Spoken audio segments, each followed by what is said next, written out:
build your emotional armor. What the hell does that mean? Basically, what this means is cultivating resilience, the ability to bounce back from stress and adversity. 80-pound dumbbells, they don't get lighter. They always weigh 80 pounds, but you get stronger. You'll find yourself becoming more confident, feeling more empowered, more in control of your life across the board. And that affects everything. That affects how you walk. That affects how you talk. That affects how you interact with people. That affects the decisions that you make. Think of it as a superpower for navigating life. Welcome to the V-Shred Better Body, Better Life podcast, where we help you live your best life while working on your health and fitness goals. We're here to make your journey fun and inspiring.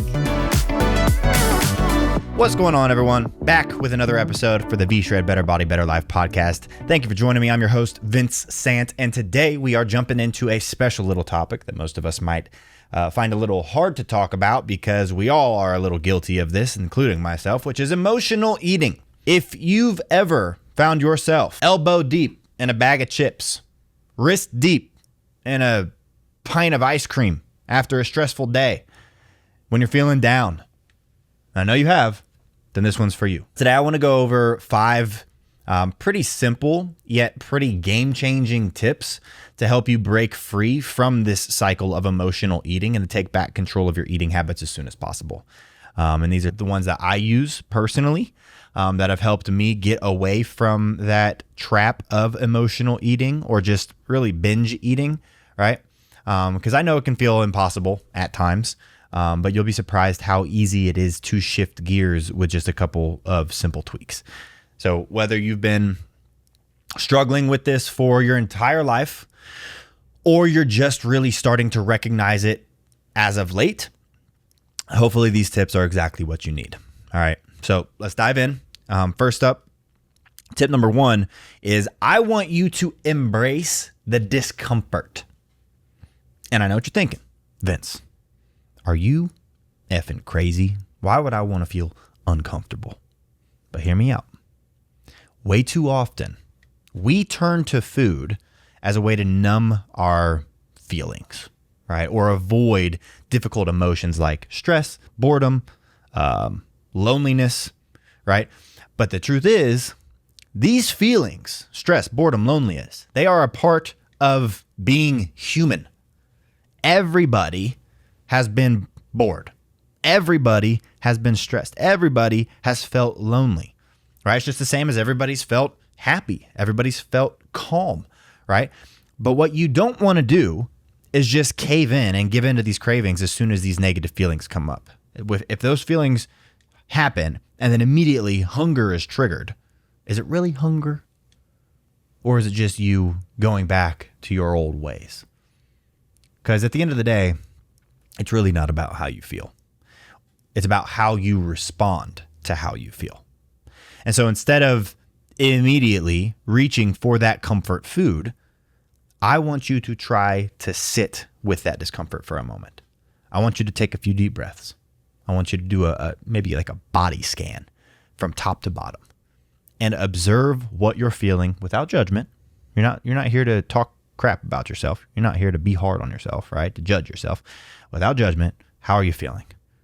And it might feel weird at first, but the more you practice allowing yourself to feel these emotions, the less power they'll have over you, right? Like with stress, for example. For me, I've done some therapy in my life. I think therapy would be good for most people.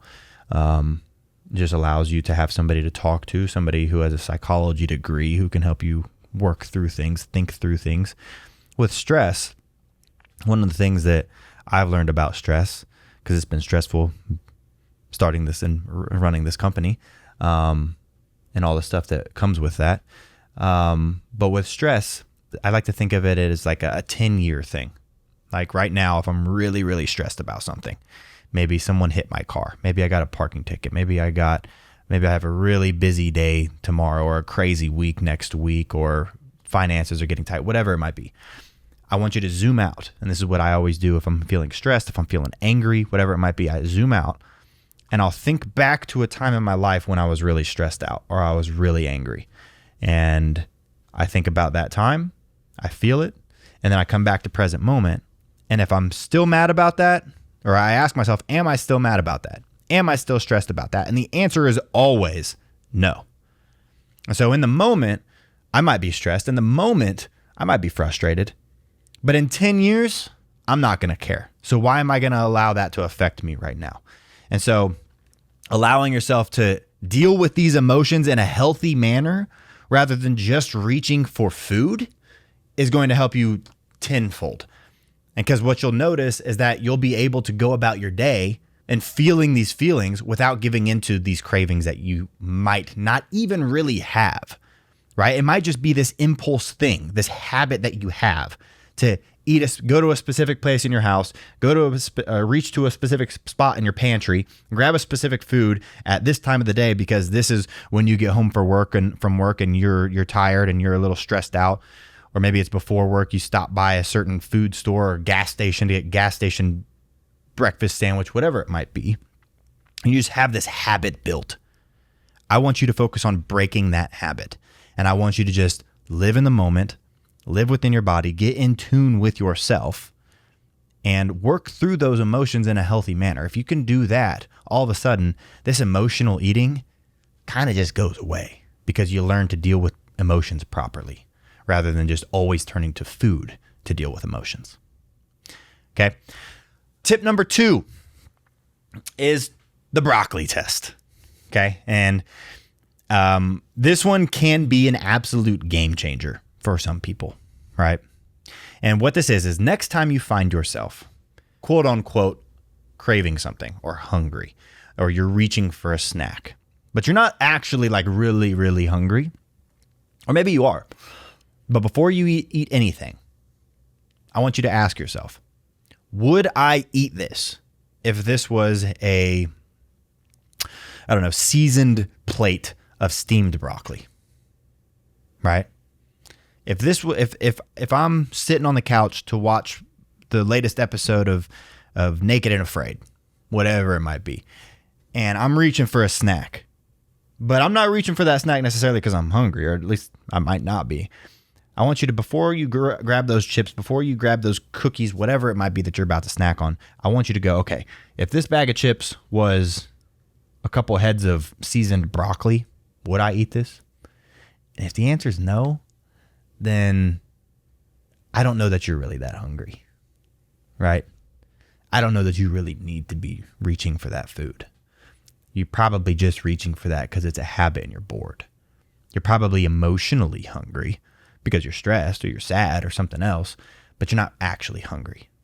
And I'm not saying that you have to eat broccoli every single time you're emotional, although it's probably not the worst idea. Just, I don't know how sustainable that is for most people.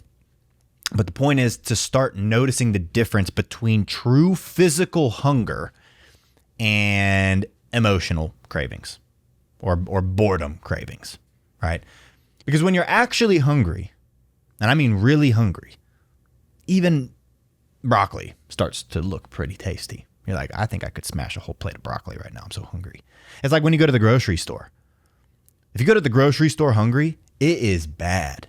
You get all these foods that look amazing in the moment. And this is just a tip if you've never thought of this before. Don't go to the grocery hungry.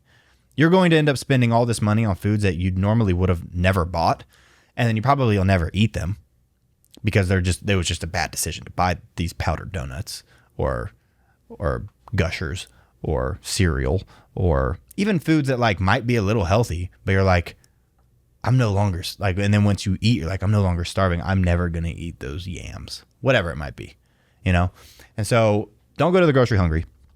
But yeah, I mean, when you do get actually hungry, almost any food sounds good. But if you're not actually hungry and only the chocolate sounds good, then maybe it's time to step back for a sec, pause, reflect on whether you're actually hungry or if you're just looking for a quick hit of dopamine from this sugar. Or maybe you're just looking to give yourself some sort of like hand fixation of something to do with your hand, or a lot of people literally snack because they need an oral fixation. So if that's the case, maybe break out some sunflower seeds, maybe chew some gum, Maybe do something that is not going to be high calorie that still allows you to get that sensation, right? And that brings me to tip number 3, which is to just get busy living. One of the most common triggers for emotional eating is boredom. Because when we're not engaged in activities that excite us, that are fun, that light us up, it's very easy to turn to food for entertainment or distraction because we're bored, right? But mindless eating while binge watching your favorite TV show for the 3rd time in a row is like breaking your leg and then putting a Band-Aid on it. It might, or I should say, maybe not breaking your leg, but like maybe like this really serious cut on your leg and then just putting a little Band-Aid on it when it needs like 20 stitches. It might provide temporary relief for a second, but it's not going to fix the underlying issue. All right. There's a quote. It goes, idle hands are the devil's playthings. And so when you're not doing anything and you're bored and your mind isn't really engaged because you're just mindlessly watching some TV show and you're not moving your body and you're not active, then you just have all this time and ability or availability to possibly make decisions that you're going to regret the second you eat that food or whatever it is, right? And so instead of doing that and just reaching for those chips when you do get bored, try to avoid being bored as much. Make a list of things that you like doing. Make a list of activities that bring you happiness. And keep your hands busy, keep your body busy, keep you moving, right? Maybe it's taking a dance class. Maybe maybe you got this weird urge to learn to knit. Or maybe you've always kind of wanted to learn how to work a camera and you wanted to take up a little photography workshop. Go do it, right? Whatever, or you want to go play a sport. A sport would be a fantastic one, right? But the more that you fill your life with meaningful pursuits and hobbies, the less room there will be for emotional eating. If you're think about it. If you're sitting around all day and you have nothing to do and your pantry's full of snacks, you're probably going to eat some of those snacks, right? Versus if you have work, or maybe it's even a day off. If you have a day of activities, you're not even around to eat those snacks. You're out doing stuff. And so not only are you not eating those snacks, but you're also probably just burning calories doing something, right? And you're engaging your mind as well. So it's really good for your mental health. I'll tell you what's not good for your mental health: sitting on the couch and watching a murder mystery while eating chips. That's not good for your mental health. That's boredom. That's loneliness, right? What is good for your mental health is challenging your brain and learning a new hobby. Go to a pottery class. Try to learn to make a bowl. I don't know. Do something that you will find enjoyable, that will bring you happiness and will keep you out of your house so that you're not always just going to the pantry for food. Okay? That way you don't think about food as much. And if you do think about food, it's probably because you're actually hungry and now it's time to eat. It's not time to snack on some chips. Okay? And then tip number 4, or this is 5. So tip number 4 of 5, we have one more after this, is to become a food detective. Okay? And this one's a kind of weird to explain. No, I'm not telling you to go get a magnifying glass and start inspecting food or anything like that. But I do recommend you get possibly a pen and a piece of paper or a notebook of some sort, because keeping a food journal and not only writing the foods that you eat, but also the feelings that you feel when you eat is and I've talked about this before, it's one of the most powerful tools that you could ever use to uncover your emotional eating triggers. And here's how it works, okay? Every time you eat, I want you to write down what you ate, okay? And then I also want you to write down how you were feeling before you ate and after you eat.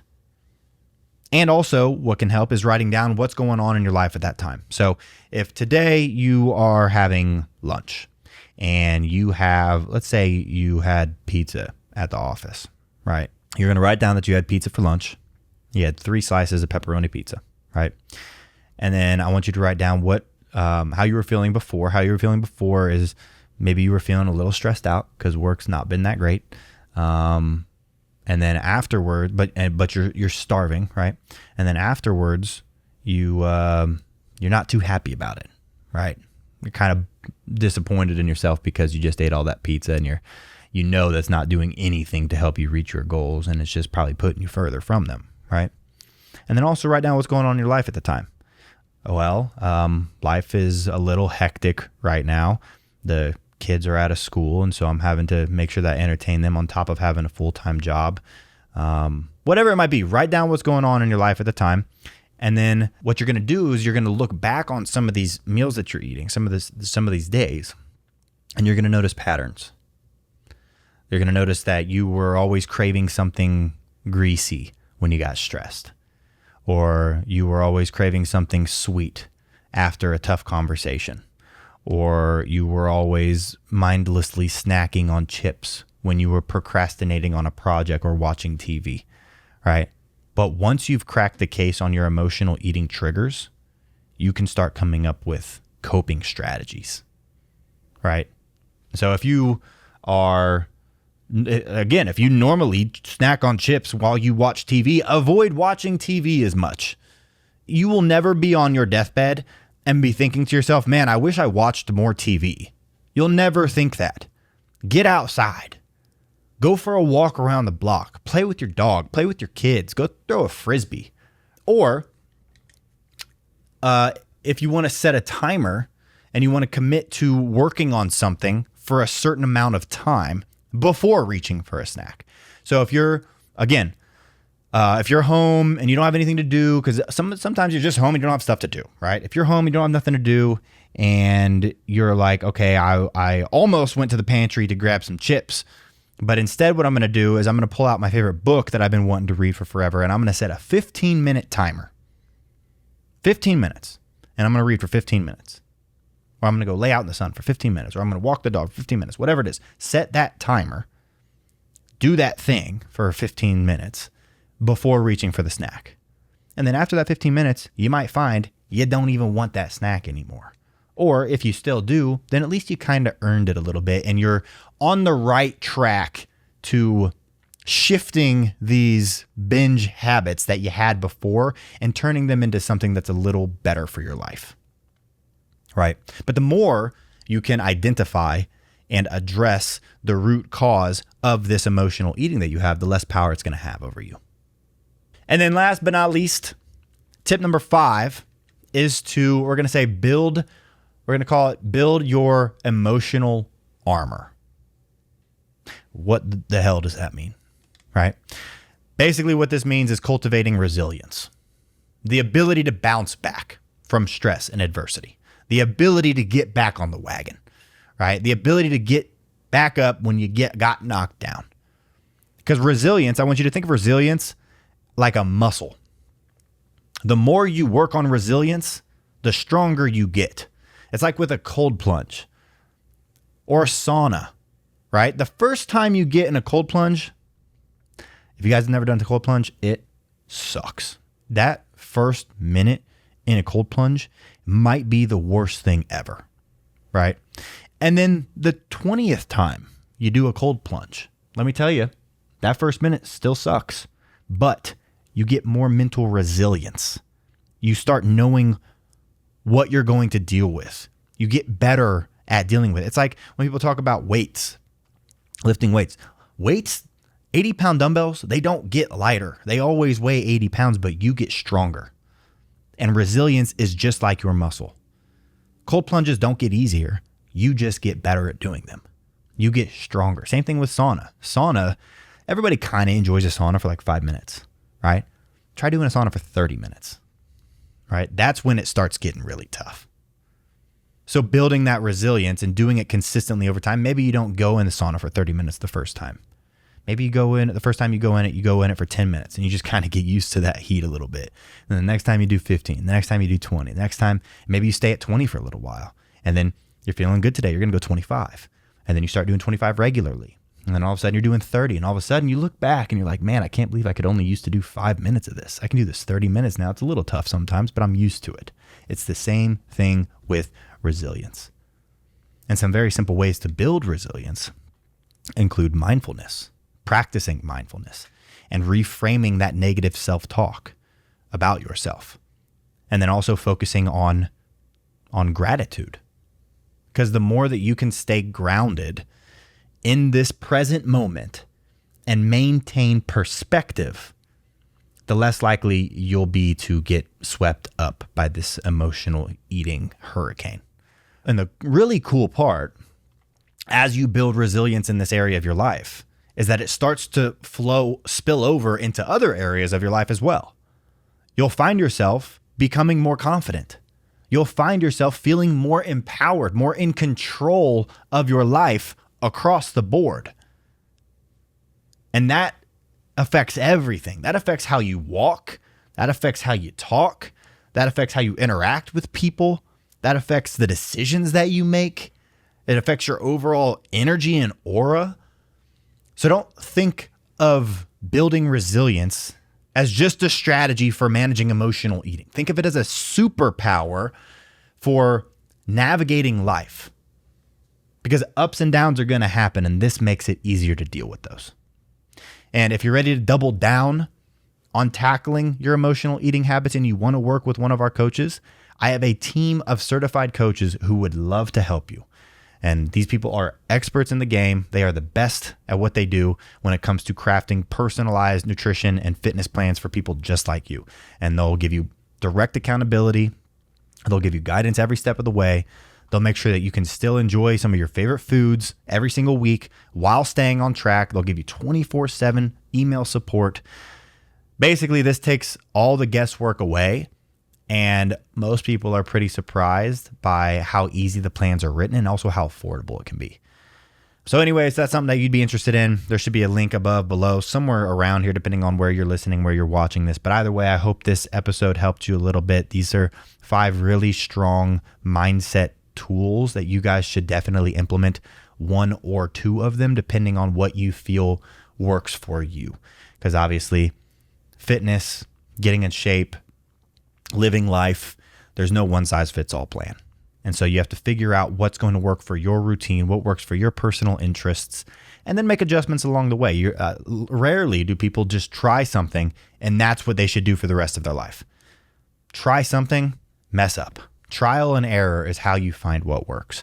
So don't be afraid of failure, embrace failure, and really try to use some of these mindset tools, and hopefully they help you overcome some of those hurdles that have been so hard to get by in the past. But that's all I have for you guys today. Hopefully you enjoyed this and found this helpful, and I will see you in the next one. Thanks for tuning in to today's episode of V-Shred's Better Body, Better Life podcast. Whether you're doing one of our programs, taking our supplements, or just doing things on your own, tune in every week for exclusive content with Vince, V-Shred trainers, and special guests as they share valuable tips around motivation, workouts, food, and living a healthier lifestyle.